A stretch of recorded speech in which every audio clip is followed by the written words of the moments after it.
embarrassing.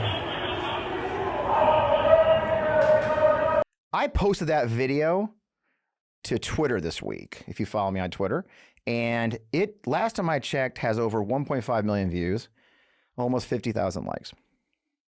It was the first time I'd seen that video of them tearing down the U.S. flag on the Capitol building and hoisting a Trump flag in its place on January 6th. You know, January 6th matters. And so this episode is just me. You got stuck with me this week. We're going to talk about January 6th and why it matters and why we can't afford to memory hole it. And how much do we have to talk about this? Here is Donald Trump at the debate. He was asked if he has any regrets about January 6th. And this is Donald Trump's answer. Mr. President, on January 6th, you told your supporters to march to the Capitol. You said you would be right there with them. The country and the world saw what played out at the Capitol that day, the officers coming under attack. Aides in the West Wing say you watched it unfold on television off the Oval Office. You did send out tweets, but it was more than 2 hours before you sent out that video message telling your supporters to go home. Is there anything you regret about what you did on that day? You just said a thing that isn't covered. Peacefully and patriotically, I said during my speech, not later on.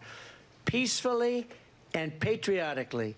And nobody on the other side was killed. Ashley Babbitt was shot by an out-of-control police officer that should have never, ever shot her. It's a disgrace. But we didn't do this group of people that have been treated so badly. I ask, what about all the people that are pouring into our country and killing people that she allowed to pour in? She was the border czar, remember that. She was the border czar. She doesn't want to be called the border czar because she's embarrassed by the border. In fact, she said at the beginning, oh, I'm surprised you're not talking about the border yet. That's because she knows what a bad job they've done. So there's a lot in that clip. Let's start at the beginning. He was asked about January 6th if he has regrets. He clearly has no regrets, none at all. And then there's the disturbing part in the middle where he says the only person that got killed was Ashley Babbitt. No one on the other side was killed. I want you to wrap your head around that. At the time of January 6th, he was the serving president of the United States of America. Capitol Police, Metro Police, serving members of Congress and their staff were the other side. He is claiming the people who attacked the Capitol were his side. Wrap your head around that, because that was 2 weeks ago, y'all, during the debate. He was served up the opportunity, and he simply accepts no responsibility for what many of us know is one of the most disgusting days in United States history.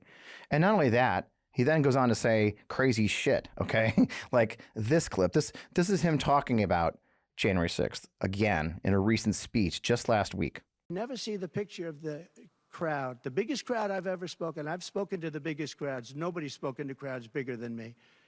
If you look at Martin Luther King, when he did his speech, his great speech, and you look at ours, same real estate, same everything, same number of people. If not, we had more. And they said he had 1 million people, but I had 25,000 people. But when you look at the exact same picture, and everything's the same because it was the fountains, the whole thing, all the way back to from Lincoln to Washington. And you look at it, and you look at the picture of his crowd, my crowd, we actually had more people. They said I had 25,000, and he had 1 million people. And I'm okay with it because I liked Dr. Martin Luther King. Yeah. Yeah. His frustration with January 6th is he didn't get credit for the size of his crowd at the speech he gave on the ellipse. You know, that's after he earlier in that first clip talked about how he said peacefully. He said peacefully. He said the word peacefully a single time. The rest of the time he talked about go fight. You're going to lose your country if you don't fight like hell. Those are the words he used. Fight like hell. And the crowd heard that. Well, we can't, we can't forget it, right? And we can't forget it ourselves. The crowd heard it that day. The key you have to remember is this was Donald Trump's last major official act as president of the United States. The only thing he did after that was pardon a bunch of his friends like Roger Stone and Mike Flynn, skip the inauguration, steal a bunch of documents. But January 6th was the culmination of Donald J. Trump's presidency, and he is currently running for president again as the Republican nominee. So we can't memory hole January 6th and act like it didn't happen as much as his people want us to. As much as every time you talk about January 6th online, you get pummeled by these MAGA chuds telling you to forget it, that it was a fake, that it was a setup, whatever it may be. We cannot afford to do that. So I've had this realization that that's what they've been doing. And so I've been talking about it a lot more. You know, I had the pleasure of getting to know the director, a guy named John Long, who's released a movie just recently that's available now on YouTube called Fight Like Hell. And it's visceral.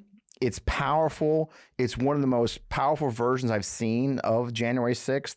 The film was shot by an actual former military combat photographer who wore gear to protect himself during the January 6th events and got angles that, frankly, I've never seen. And I've heard since that even the January 6th committee didn't see this footage until now. I want you to watch it. We're going to talk a little bit about that. We're going to talk a lot about January 6th. We're going to talk about the perspective of it today in this video, in this show today. I am on my own for reasons, but I thought that was important enough for me to come talk to you guys about this because we will not memory hold January 6th. Here's the trailer for the film we're going to talk a little bit about today. It's Fight Like Hell.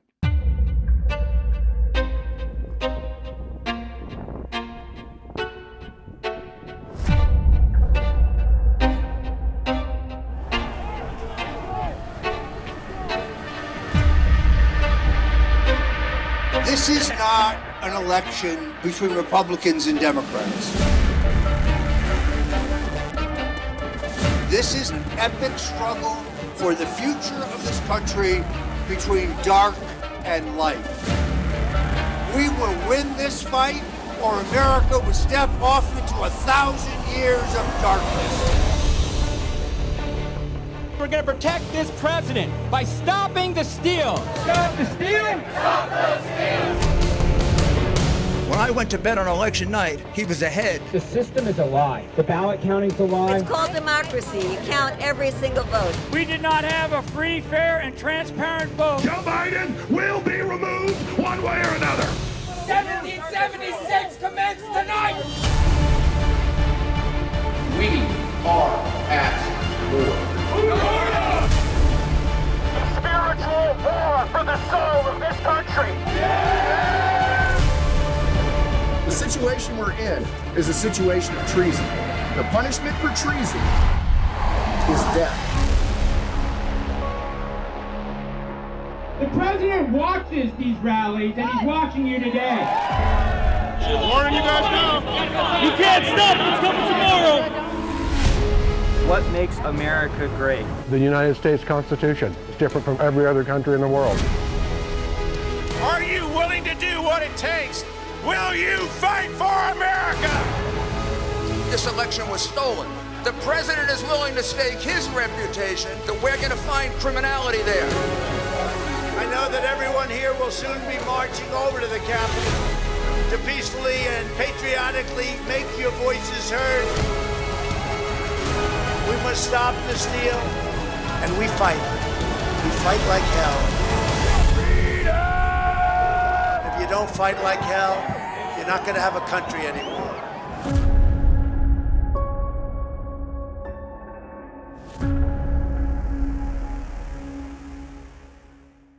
Powerful. We'll talk more about that. It's so important. You know, after 4 years of seeing these videos, seeing the violence that day itself, seeing the January 6th committee, the ability to get tired. You know, we as human beings want to forget things that are ugly and terrible, want to move on. On top of that, we've got a political opponent who wants you to forget it ever happened. I'm here to tell you, folks, we are never forgetting that day, and we're going to talk about it now. My name's Fred Wellman. As you know, I'm the host of On Demon's FP1, right where you are right now on your favorite podcast platforms, YouTube channels, and, of course, the MeidasTouch Network. Let's get on with the show. Let's talk about this.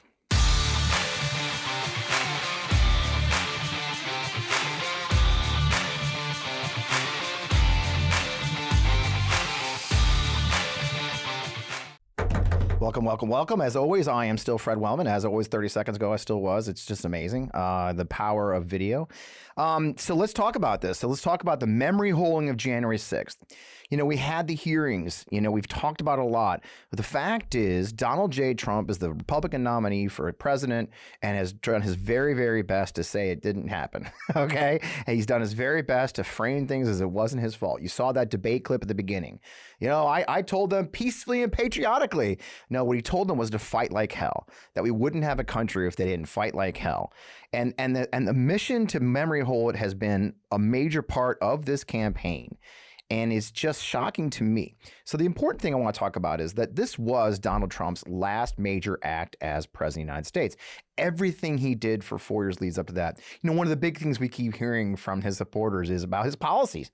You know, life was good under Trump. I can't tweet now without getting one of those Trump supporters sending me, oh, look how Taco Bell prices have gone up. Do you like paying a lot more for a Taco Bell? Like somehow that just magically happened under Joe Biden and not the mismanaged pandemic under Donald J. Trump or the January 6th insurrection that almost overthrew our democracy in a very real way.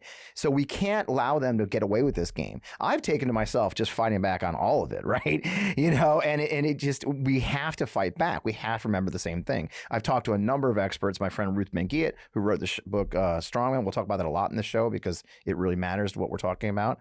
And they agree that the mission to memory hold January 6th is a key part of the Donald J. Trump presidency campaign. They really want us to forget. You know, since that day, over 1,000 violent attackers in the Capitol have gone to jail. But a lot of them haven't faced justice, right? You saw on the trailer there, you saw Alex Jones, you saw Nick Fuentes, you saw Steve Bannon, you saw Mike Flynn, you saw Roger Stone. There's a great clip. This was all going on. So it's easy to remember or easy to forget that just after the election, before the election, they were setting this up. And then the Stop the Steal movement was born from Ali Alexander, supposedly, and Roger Stone, and it took on a life of its own. By mid-December, this thing had a life of its own. It's easy to forget that there was what they called the Million MAGA March on December 12th in D.C. leading up to this. January 6th did not occur in a vacuum on one day, like they want you to believe, that a peaceful protest broke out. Here's a great clip from the movie about that Million MAGA March, as they called it, occurred on December 12th and here's some of the key figures. Look who you see giving these speeches, and think about them, and we'll talk about it in a second. We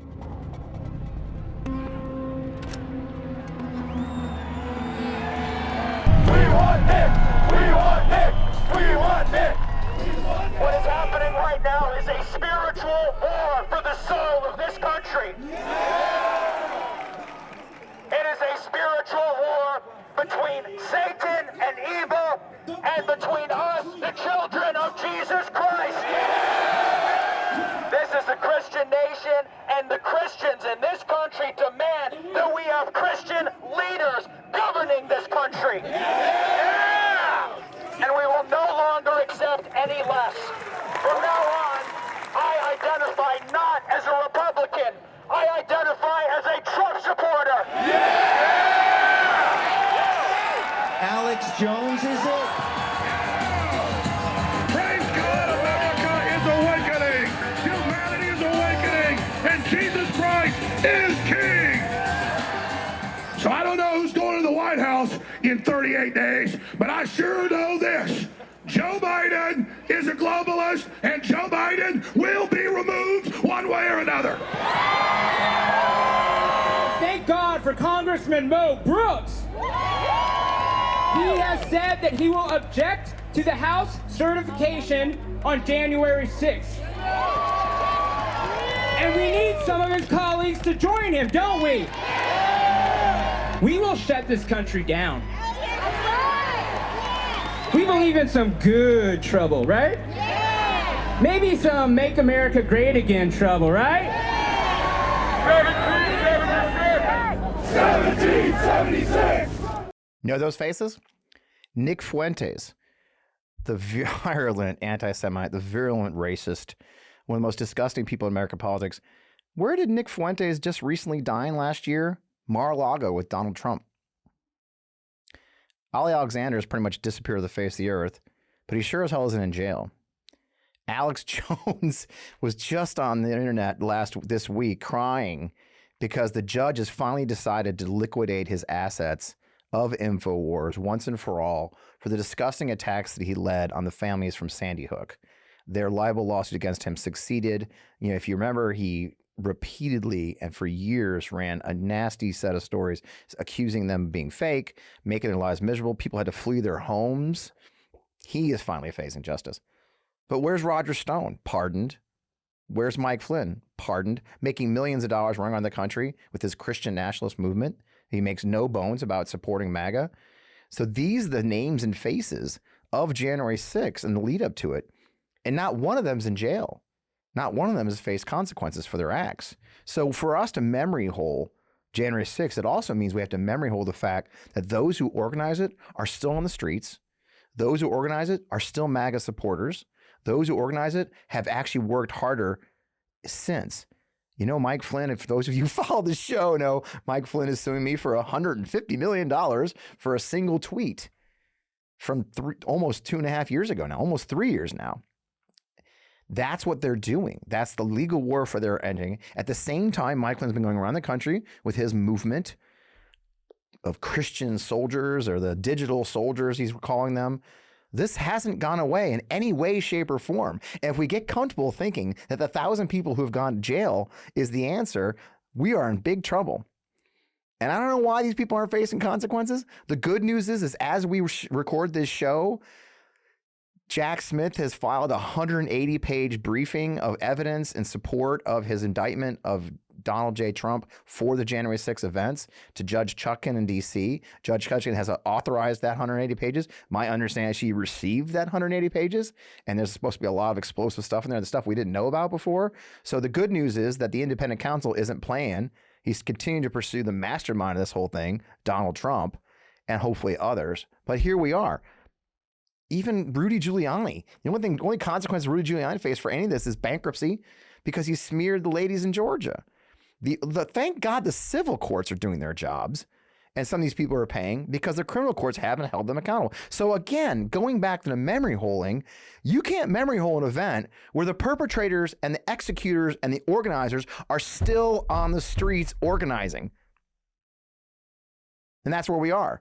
And the leader of the whole thing is the candidate for president of the United States.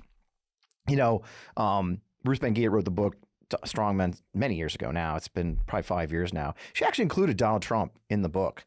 And I've seen her speak since then. And I joke all the time that I think her spidey senses of a historian are tingling right now because of Donald Trump's authoritarian beliefs. We know, look, the thing that, you know, they're trying to separate themselves from Project 2025 right now. You know, Trump keeps saying, oh, I have nothing to do with that.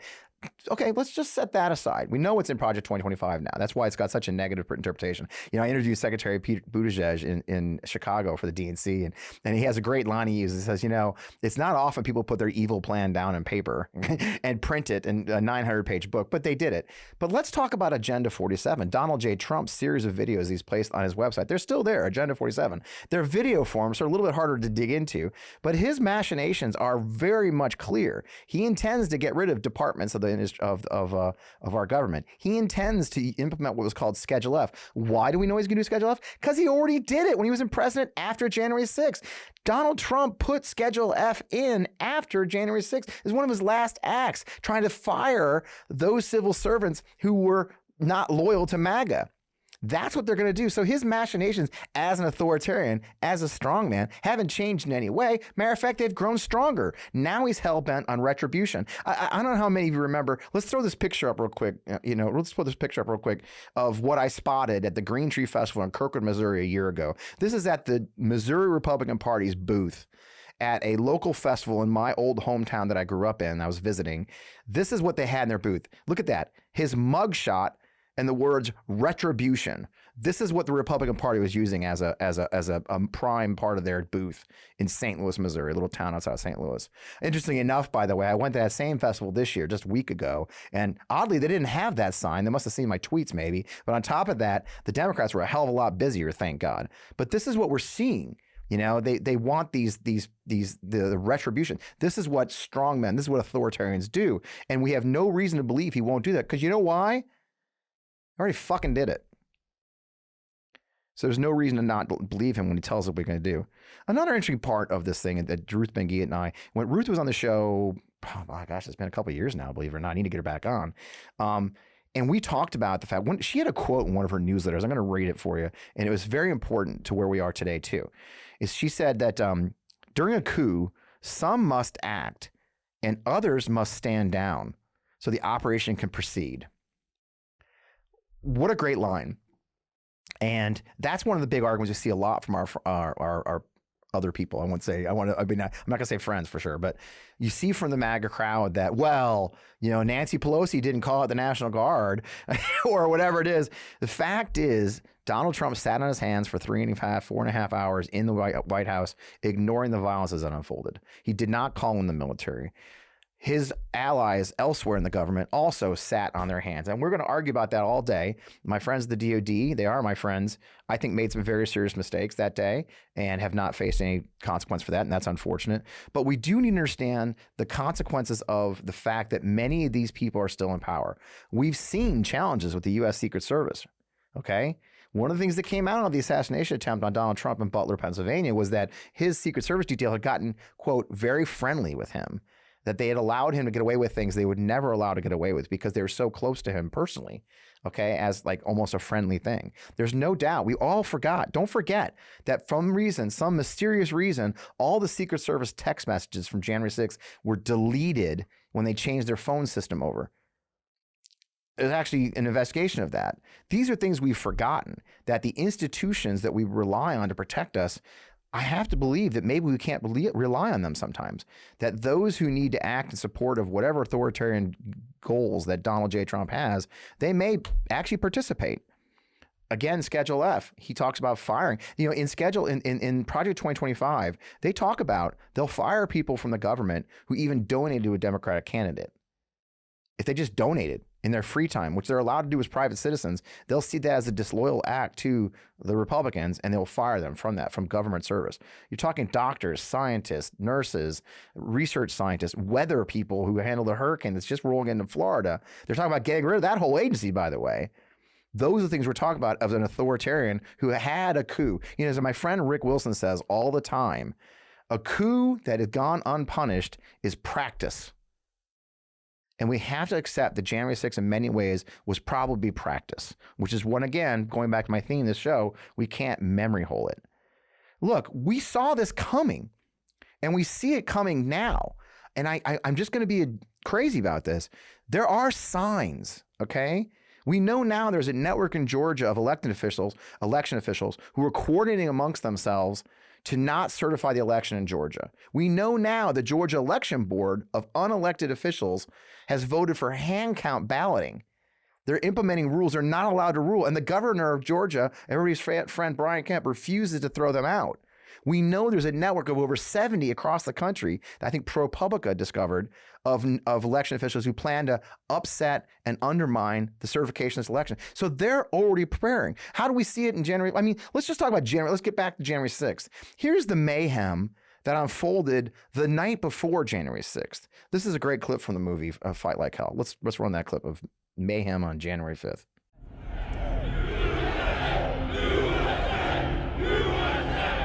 All hell is going to break loose tomorrow. It's not going to happen like you think it's going to happen. Okay, it's going to be quite extraordinarily different. And all I can say is strap in. You have made this happen, and tomorrow it's game day.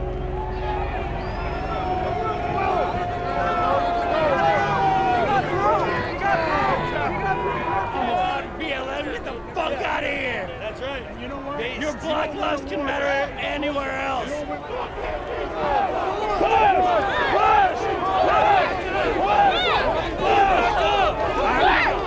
Move back! Back up! Back him up! Back him up! Move! Use your bicycle! Use your bicycle! Whoa! Watch it! Motherfucking bitches! Fuck you! They maced me, dog! Are you retards? I think you are retarded because you're defending people who defund you. You retards! You fucking retards! You're so stupid! Let us occupy the street. Yeah! You guys! There's too fucking many of them! Let us go home so you don't get hurt. All right.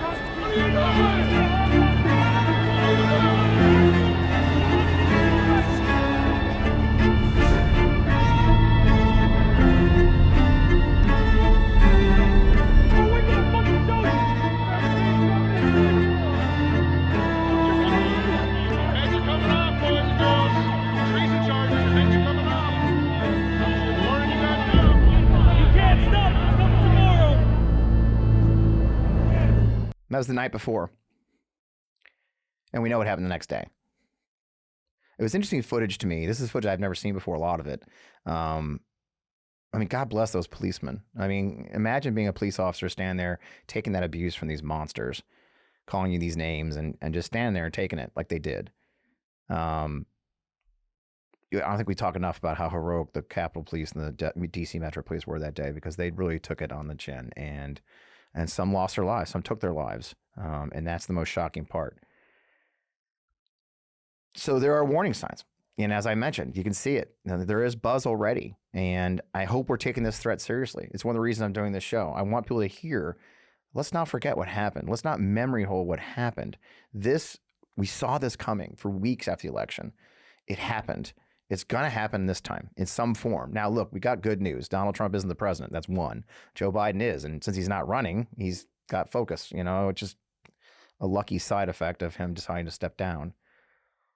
We have to have faith that our DOJ is aware of this. We have to have faith that there's officials who are standing in the way. Just this week, an example of people still doing the right thing. If you were following the news, Nebraska, there was an effort by Lindsey Graham and other Republicans to try and change how Nebraska counts their electoral college votes. They intended to try and, if you know now, there's the Nebraska large, and then Omaha itself is a separate electoral college vote that often helps Democrats because it votes blue. And they were trying to actually change that with just 45 days left to the election. And luckily, a Republican state senator who's from Omaha said, you know what, that's like, his quote was terrific. He said, this is like the 2-minute warning and the referee's coming in saying, hey, we're going to decide that field goals are actually 4 points now instead of 3 points. He stood by his guns. He stood by his ethics. And of course, he's taken the chin from Donald Trump for doing it. But we're very blessed to have even Republicans who are stepping up saying, no, this doesn't work for me. We're not going to do these things. So we are 6 weeks or less than 6 weeks from Election Day. Let's talk about where we're going and what's next, I think, in this whole process. We've been talking for a while. We never did get our wonderful, wonderful sponsor from Lumen to have a chance. So let's go to our sponsor, and then we're going to come back. We're going to talk about where we're going next. Lumen is the world's first handheld metabolic coach. It's a device that measures your metabolism through your breath. And on the app, it lets you know if you're burning fat or carbs and gives you tailored guides to improve your nutrition, workout, sleep, and even your stress management. Not that I have stress in my life. Now, all you have to do is breathe in your Lumen first thing in the morning. You'll know what's going on with your metabolism, whether you're burning mostly fats or carbs. Then Lumen gives you a personalized nutrition plan for that day based on your measurements. You can also breathe in before you go on your workouts, before you go for a meal. You know exactly what's going on in your body in real time, and Lumen will give you tips to keep you on top of your health game. So, look, your metabolism is your body's engine. We all know this. You probably learned this in health class, right? It's how your body turns the food you eat into the fuel that keeps you going. I've been tracking macros and nutrients and nutrition for years as I try to maintain my health as I age. Because your metabolism is the center of everything your body does, optimal metabolic health translates to a bunch of benefits, including easier weight management, improved energy levels, better fitness results, better sleep, better moods even, if you will. Lumen gives you recommendations to improve your metabolic health right in your hand. So if you want to take the next step in improving your health, go to lumen.me/Fred. You'll get 15% off your Lumen. That is lumen.me/Fred for 15% off your purchase. Thank you, Lumen, for sponsoring our show this week. We really appreciate you. And man, it's a great device. You know, the biggest thing that concerns me is that Donald Trump is saying openly, that he intends to pardon the January 6th perpetrators. He calls them political prisoners. He calls them heroes, okay? He said that with no uncertain terms, that he intends to do that. Here's a clip of one of the times he said that. I'd love to ask you about January 6th. You've called yourself the candidate of law and order. Yeah. When Time magazine asked you if you would consider pardoning all the rioters, you said, yes, absolutely. Sure. You called them patriots. 140 police officers were assaulted that day. Their injuries included broken bones, at least one officer lost an eye, one had 2 cracked ribs, 2 smashed spinal discs, another had a stroke. Were the people who assaulted those 140 officers, including those I just mentioned, patriots who deserve pardons? Well, let me bring it back to modern day. Like about 5 days ago, we had an attack on the Capitol. horrible attack on the Capitol. You saw the people that were protesting and spraying these incredible monuments, bells, lions, all these magnificent limestone and granite with red paint, red spray paint that will never actually come off, especially in the limestone. It will never, I'm a builder, I know about this stuff. It'll never, you'll see it in 100 years from now. They viciously attacked our government. They fought with police. They fought with them much more openly than I saw on January 6th.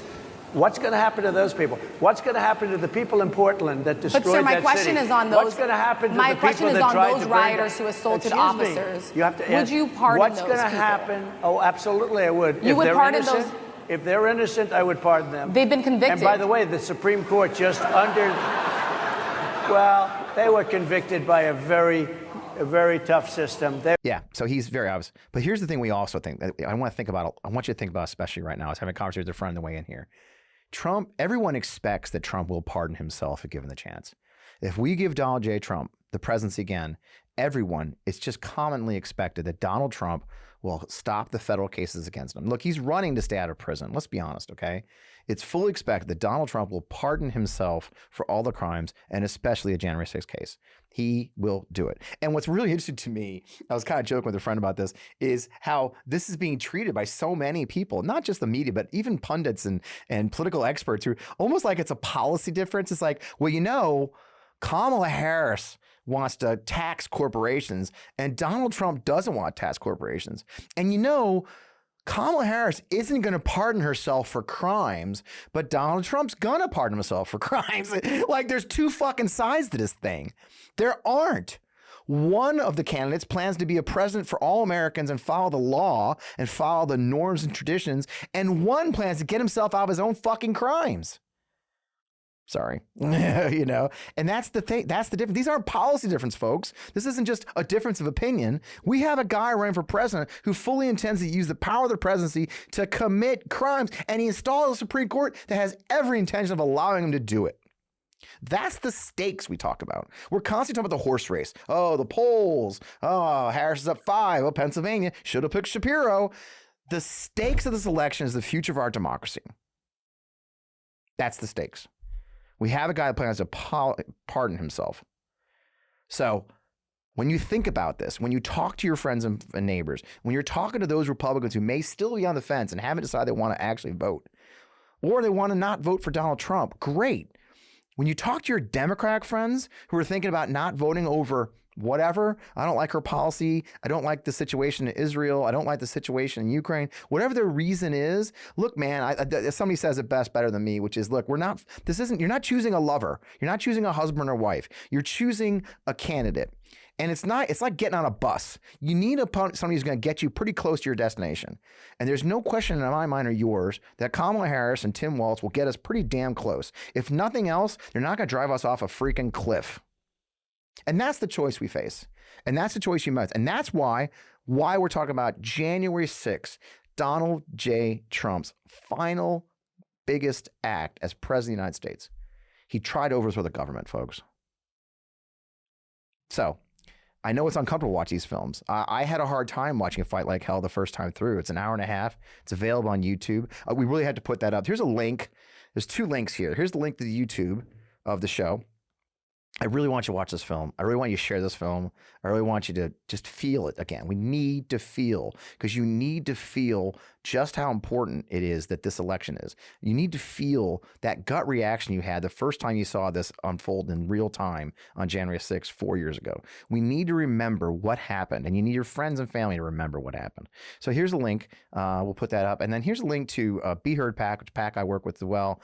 It's been working with Fight Like Hell, trying to spread the word about the movie. You can find out more information there. Here's a link to that too. The fact is, I need you to watch this link, think about it, and share it, and at least watch part and just feel again and remember the stakes of this election. We are less than 6 weeks away, folks. Right now, it's looking good. It's looking great. Wins at our back. I love the Harris campaign's joy. I love the positivity. I love what they're focusing on as priorities. I love the fact we're trying to turn out Democratic voters, because when we fight, we win. When we vote, we're going to win. But there's folks like us who have to come out here and remind you of the stakes of this election. Anybody who's on the fence about Donald J. Trump, anybody who wants to tell you that his policies are better or that life was better under Trump, my God, Taco Bell was cheaper back then, Fred. Gas was cheap. Yeah, no shit. There was a freaking pandemic. Go back and say, January 6th, you know, there's a funny bit, and I won't show it because we'll get a copyright strike, I think, right, Matt?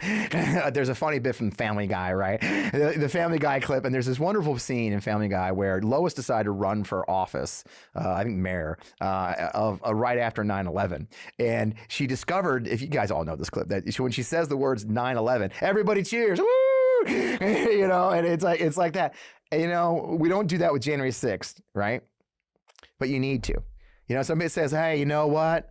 Life was great under Donald Trump, man. I didn't have to pay, you know, $3 for eggs. Go, January 6th. Do it like Lois. You know, January 6th, okay? January 6th matters because this was Trump's act as president. Look, I'm going to tell you a secret, you guys. The president doesn't control gas prices. I know, right? Who knew? He doesn't control or she doesn't control eggs, okay? They don't do any of that, okay? They don't. But they damn sure control the United States military. And they damn sure control the elements of our government that could be used to overthrow that same government. They damn sure control appointing judges that will get rid of Dobbs or get rid of abortion. They damn sure control judges who decided that, what's a little crime by the president? That's what presidents do for real. So when you want to blame Kamala Harris and Joe Biden for the price of eggs, just say, you know what? I don't think they had to do with it, but I'll tell you this, January 6th sure had a lot to do with Donald J. Trump.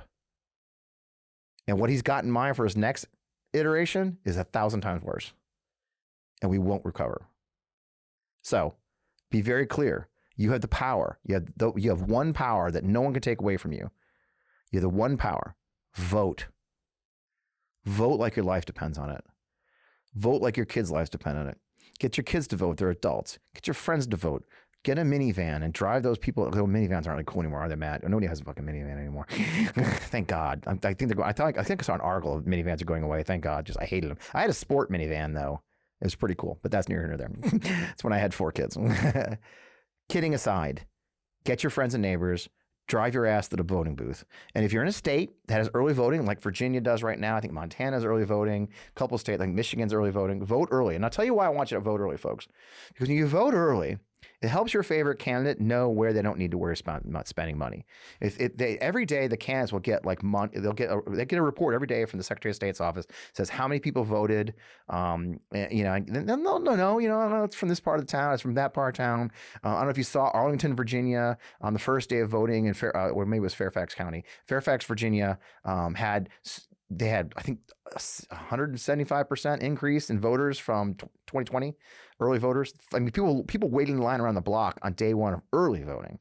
So the enthusiasm's there. So if you vote early, if you send your absentee ballot in early, it allows those campaigns, the ones you care about, like your congressman and your senator and your governor and your president candidates, to know where they don't necessarily need to spend their money. Because we're down to the wire here, folks. It's 5.5 weeks. We don't want them spending money they don't need to spend. So if you got the opportunity in your region to vote early, vote early. Number 2, vote early. You'll know if you're on the rolls. They have been throwing people off the voter rolls. Texas, Oklahoma, Florida, Georgia. They are throwing people off the voter rolls who haven't voted in a while. So maybe you haven't voted in a while. Maybe you decide to sit it out because you're sick of it all. I get it. Maybe you've never voted before because you're 18. I get that. Voting early if you can, checking your registration if you can. If you go to iwillvote, that will tell you. Check that early. You'll know if you're eligible. But if you wait till election day and you show up at the election office and you're not on the rolls, your vote doesn't count. Yeah, you could do a provisional ballot, but let's just vote. Let's just vote early. That's the power we have. They will choose violence. They will choose that direction. We will not. We who love democracy, this show is called On Democracy. We who love democracy will not choose violence, ever. Don't let them accuse us of that. We will never cheer violence. We will never choose criminal Eric. Hell, Eric Adams, the Democratic mayor of New York, just got indicted. You don't see a single Democrat going, well, you know, he told me it's fine. I mean, that's the funniest thing. I haven't seen a single Democrat politician say, well, I talked to Eric Adams and we prayed on it and he says he didn't do it. So I believe him. You know, you'll never see a Democrat say stupid shit like that. You will Republicans. So No violence, none of that kind of stuff. When we say fight like hell on our side, it means go to the ballot. Go to your ballot. Fill your ballot out properly. Turn it in. Vote, vote, vote. That's what you can do to stop this mayhem and stop this future of more mayhem from Donald Trump. So that's it. I'm not going to take more of your time. Please check out Fight Like Hell. It's gutting. It's important. It's film you've never seen before to remind you of what we went through in those days. Share it with your friends. Share it on social media. That matters. In the meantime, get out there, folks. We've only got a few weeks left. You can make a difference in this election. You can make a difference in a campaign even now to canvass. We are down to 4% undecided. 4%. 3 to 4%. I've seen 2 polls now. 3 to 4% undecided. It's the lowest number of undecided voters in modern history in the 21st century, which is the last 24 years. What does that tell you? People have made up their mind, and what matters now is getting them to vote. Because we vote, we win. I think it's 95% support in the Democratic Party, according to polls, for Ms. Harris. Okay, great. Vice President Harris needs your vote.